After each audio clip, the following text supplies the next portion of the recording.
That's not a position that I've seen Speaker Pelosi take at this point. I think we'll have an ongoing discussion about the best way to proceed. With respect to the USMCA, we want to get to yes. Thank you. Is censure still on the table with regards to a response from this House majority to the president and what you guys are facing as you try to conduct your investigations? Well, all options are on the table as it relates to holding the administration accountable. But the pathway forward, as set forth yesterday by Chairman Jerry Nadler, is to proceed with hearings on obstruction of justice, abuse of power, and the culture of corruption that appears to exist at 1600 Pennsylvania Avenue. The first hearing will take place, as everyone is aware, next Monday, and I would expect thereafter there will be a series of hearings so we can follow the facts, be guided by the law, and ultimately the Constitution of the United States of America. We'll see where that leads us. Are you confident on this DREAM Act vote that leadership has all their ducks in a row as far as a particularly challenging motion to recommit? And secondly, as you bring this bill to the floor, have you gotten any tickles from Republicans about any interest in working together on this, or are you simply getting your version through and seeing where it goes? Well, I'm going to let Catherine and Stephen respond to this question as well, but we had a robust discussion in the House Democratic Caucus today. Every single member in that room was unified around moving the Dream and Promise Act forward. This is legislation that is consistent with who we are as Americans, as an aspirational people, as a nation of immigrants, and as a place where people can come to pursue the American dream and make us the great nation that we are right now.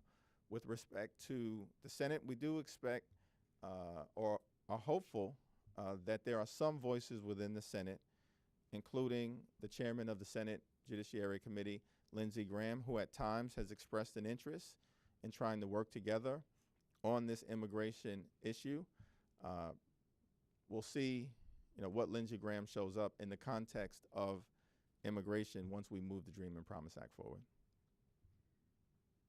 Yeah, I just wanted to say that this bill is really a cause of celebration for the caucus. It has been 18 years in the making, and today we have the chance to look at the dreamers. And I've met with at least 100 dreamers in my district.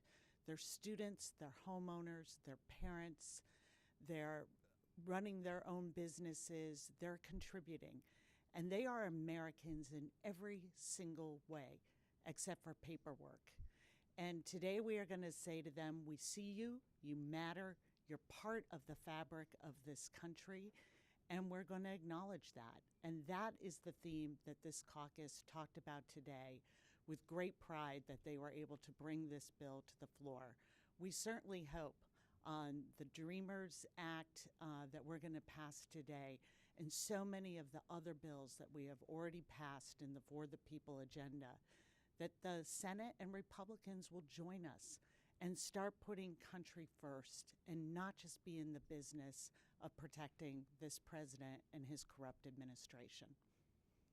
Steve.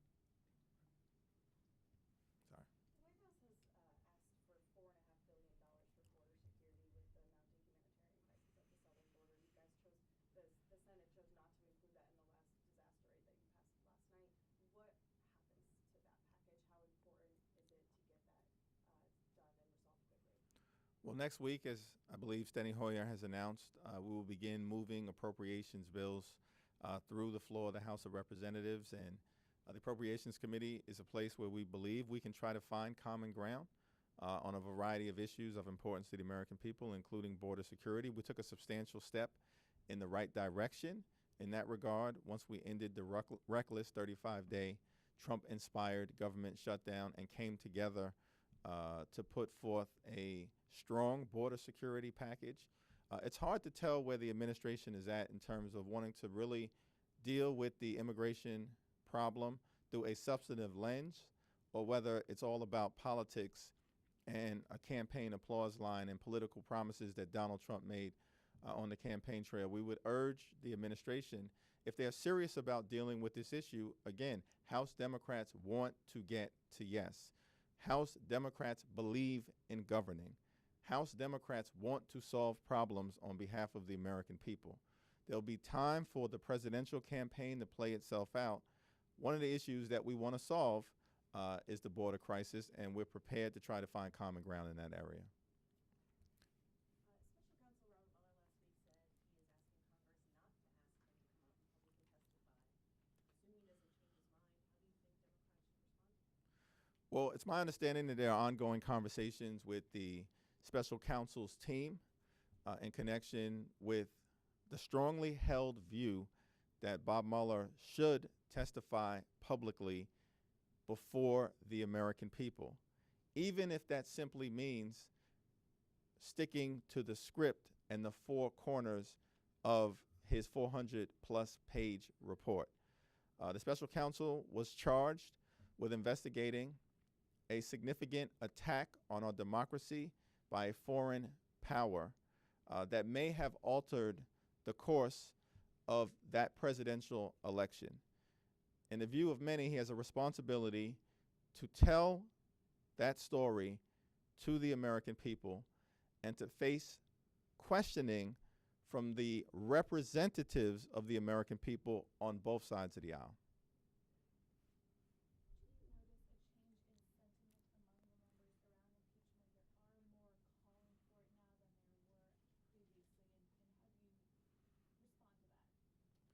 Well, at the House Democratic Caucus meeting today, there was no discussion on the impeachment question. We discussed the DREAM Act, we discussed the appropriations process, we discussed the efforts around prescription drug pricing and the roundtable that Steve Horsford will be leading later on today. And it's my sense that members remain united around the principle that we have to get things done for the American people, consistent with our For the People agenda. While at the same time, as a majority, we do also recognize that the House is a separate and co-equal branch of government. We don't work for Donald Trump, we work for the American people. We need to serve as a check and balance on an out of control and increasingly lawless administration. And we're going to find a pathway to do that consistent with the principle that no single individual is above the law. That is the uniting principle in terms of how we're going to move forward. Last question. Some freshmen who are concerned that the primary process for the House won't be open enough to ensure more women can join the 117th Congress. Can you respond to that criticism and that perhaps we should leave it as just an open process and not try to prevent primary incumbents? Well, I'll allow Sherry Bustos at the appropriate time to sort of respond to the policy that has been put forth. I think everyone is in agreement that the primary purpose of the DCCC is to make sure that we protect the House Democratic majority. At the same time, I think the caucus embraces the notion that the House as an institution is meant to allow for the renewal of our democracy. That's the reason why we're the only entity that is up for election in its entirety every 2 years. And we do want to proceed in a way that allows that spirit and principle of renewal to continue to take place. The DCCC is not restricting any member involvement one way or the other in terms of either backing an incumbent or opposing an incumbent. And I think that this is an area where House Democrats will come together, in part because many of us have at some point in our career on our pathway into the House of Representatives challenged incumbents or challenged the existing Democratic machine or challenged the establishment. And I believe that we will remain true to our roots. Thank you.